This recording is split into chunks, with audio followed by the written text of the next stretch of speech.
Cauliflower பக்கோடாவுக்கு இங்கே பாருங்கள், நான் உப்பு மஞ்சத்தூள் போட்டு இப்போ காலிஃப்ளவர் நல்லா கொஞ்சம் வேக வைக்க போகிறேன். இதுக்கு தேவையான பொருட்களை வாங்க பார்க்கலாம். காலிஃப்ளவர் பக்கோடாவுக்கு இங்கே பாருங்கள், நான் இந்த கப்பில் ஒரு கப்பு 2 கப்பு எடுத்து வச்சுருக்கேன். 200 ml பஜ்ஜி மாவு, இஞ்சி பூண்டு பேஸ்ட்டு, கடலை மாவு, மிளகாத்தூள். எந்த ஃபுட் கலர் ஆட் பண்ணல நான்.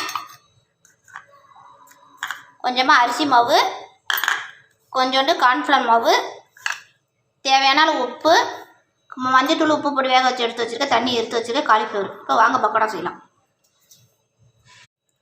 நல்லா பாருங்கள், காலிஃப்ளவர் பக்கோடா பண்ணிச்சிட்டேன்.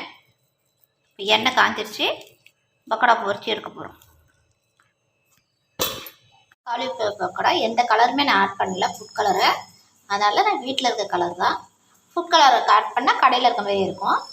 காலிஃப்ளவர் பக்கோடா குழந்தைங்க ஸ்கூல் விட்டு வந்து ஈவினிங் ஸ்நாக்ஸாக கொடுங்க, டேஸ்ட்டாக இருக்கும்.